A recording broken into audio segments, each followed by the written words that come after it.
Hello hello. ए भौजी सुनो तो का ए कहा चिट्ठी आई है। का चिट्ठी आई ना हमार। हाँ डाकिया हमरा दे के चल गई है अच्छा कि भैया के यानी कि भाभी के दे के चला गया। अच्छा अच्छा ठीक बा। ए ई बताओ ई चिट्ठी के पढ़ी के पढ़ल लिखे नहीं खे। हे भाभी तू तो जानते बारू कि हम लड़के से अनपढ़ हई। ए मैच में जब रह गेला सब दिन नाच बजा में रही बुढ़ा गेनी। ठीक है तारा ठीक बा। कोनो पढ़ा लिखा से पढ़वा लो ठीक ठीक बा। बा पढ़वा ले तनी।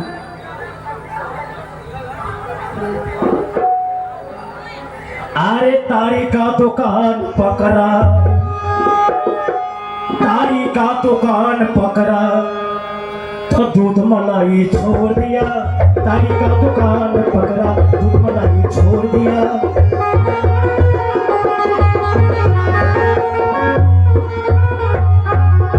तारी का दुकान पकड़ा तो दूध मलाई छोड़ दिया। अरे कुछ तो पीने वालों ने, कुछ तो पीने वालों ने खानदान को इज्जत खो दिया। कुछ तो पीने वालों ने खानदान को इज्जत खो दिया। कुछ तो पीने वालों ने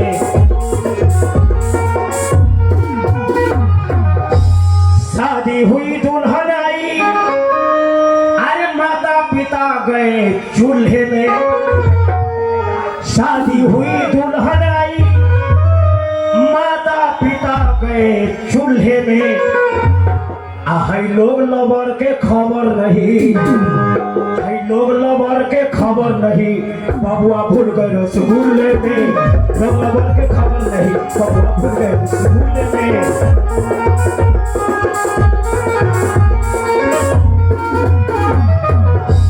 अरे लेडीज तुम्हारी पोतली कमर है, लेडीज तुम्हारी पोतली कमर है। अरे चीखतेगा स्टूडियर, लेडीज तुम्हारी पोतली कमर है।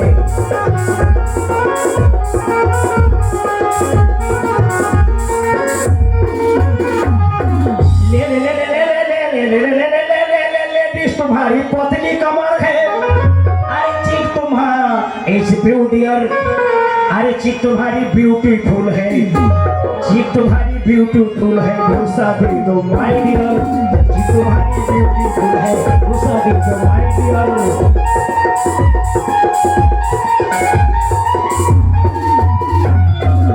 पहनने को सारी रेड रेशमी और हैंड कमर पर रखती हो। पहनने को सारी रेड रेशमी और हैंड कमर पर रखती हो। तो आइज मिलाकर चेस्ट दबाकर, आइज मिलाकर चेस्ट दबाकर क्यों मुझे तरसाती हो। आइज मिलाकर चेस्ट दबाकर क्यों मुझे तरसाती हो। आइज मिलाकर चेस्ट दबाकर क्यों मुझे तरसाती हो।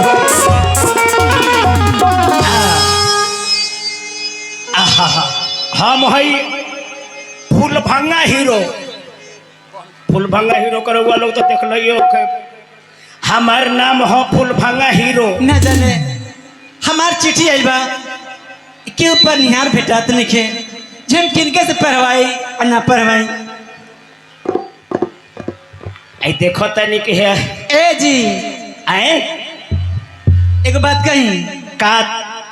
रुआ पढ़े लिखे बानी की ना। अच्छा देह में शॉर्ट के मत बतिया, देह में शॉर्ट होता है तो हमरा गुदगुदी लागता।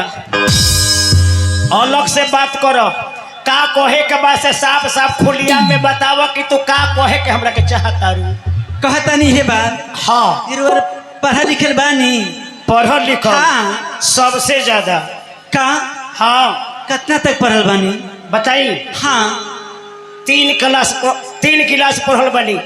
का 3 क्लास। हाँ आईए अच्छा बीए एमए। ये कौन क्लास है। एक मतलब नाप के बतावे कोई। 3 क्लास पढ़ल बानी, तोहरा में नाप के बताई कि हम अपना में नाप के बताई। तो अपने में नाप के बता। लावा तोरा में नाप के बताओ तनी। अरे तोरा में नाप के बताए ना तो तू समझ जेबू कि हाँ सही में तो नहीं पढ़ल लिखल बा। ए एगो तक क्लास पढ़ेला लोग। हाँ नाप के कौन क्लास है। नापी क्लास हो। हाँ आज नापी कला से बता दे अपने समझ जेबू कि कितना पढ़ल लिखली बा बताई। हाँ हमार नाप है अच्छा सुनो तू अपने नाप के बताओ। अच्छा हम अपने में नाम के हाँ, बताओ तू तनी। अपने में देखो नाम ला। देखो हम नाम के बताओ तनी। क्लास 3 क्लास प्राइमरी स्कूल हाँ। स्कूल कन्या पाठशाला। ई कौन स्कूल है? अब हम पढ़ रही कह दनी कम 3 क्लास पास बनी। प्राइमरी स्कूल कन्या पाठशाला आ लास्ट बीता में हाई स्कूल। अब अरे 3 क्लास मतलब आइए बीए पास लिए दिए साहब बहुत पढ़ल लिखल बनी। हाँ तोहर काम कौन बा से बताओ। हमारे को चिट्ठी आई बा। चिट्ठी? हाँ तय पढ़े लिखे वाला के खोज तारू। हाँ लाबो हम पढ़ दी पढ़ के सुनाई। हमार वो भेजले बारन। कौन भेजले बा? वो है ए मैं तो लिख ले बा का हे मैं तो यहाँ से वहाँ ले लिखल बा।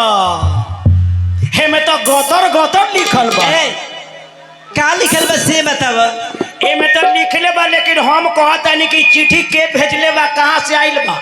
ए जब तू पढ़ा लिखल है हवा तो मैं लिखल नहीं किया जे कहाँ से आइल बा के भेजले बा। ओ हाँ हाँ हाँ हाँ तार बाबूजी भेजले बारे।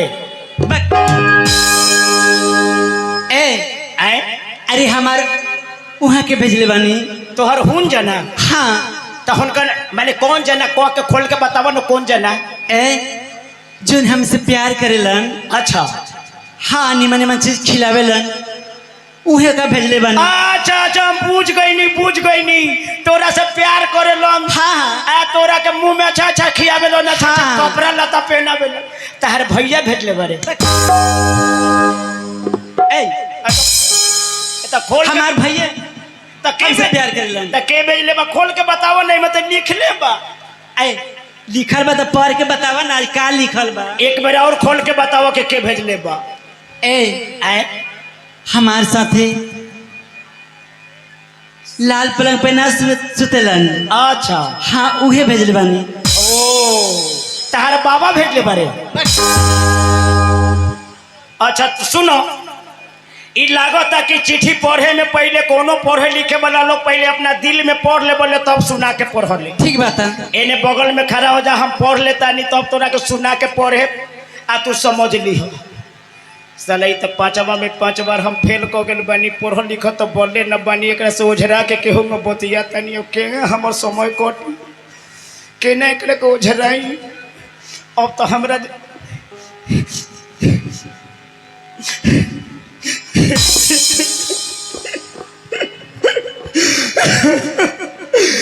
बाबूजी हाय भगवान लगता मैं खतरे में का वक्त चिट्ठी में लिखल ई का भइला। अरे बाप रे बाप ई का भाई इमे का लिखल बा। अब बाबूजी अरे मत रो। हो हाय भगवान न जाने में कुछ लिख के भेजले बका कुछ खतरा का हो गइल बा। आगे न पढ़ाई तो कोनो चश्मा में गलती बा। ए दादा एगो खिलौना पोछे वाला है जानू न लौकता चश्मा जानू साला कचरा हो गइल बा।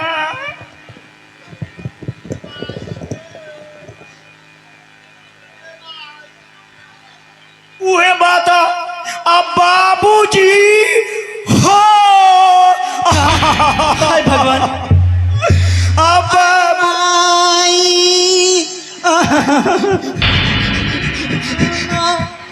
अब बाबूजी हो हमरा आंख माए तई को लोरो न चुआईता हो दादा। का है न सुननु तू काहे लरवा तारू। अरे वो कहला रोतन पहले तू बताओ कि तू काहे पहले बताई। पहले तू बताओ रुआ बताई ना ना पहले तू बताओ कि तू काहे रो तारू। हम तो हमरा बुझाइल हाँ चिट्ठिया में हाँ कोई खतरा हो गइल बा उहे लिख के कदवाइल बा ये के मारे हम रोतानी ओ तारा रोवाइज देख के आ दादा ओ दादा तू रोता रुके चिट्ठी में कोनो खराब बात खतरा लिखायल बा वही से पढ़निहारे रोए लागल। हाँ आ हम कहलो रोतानी तोरे मालूम बा कहला रोता रहा हम रोतानी कि आज हमर बाबूजी एको अक्षर पढ़े रोतन तो ई चिट्ठी पढ़ देती।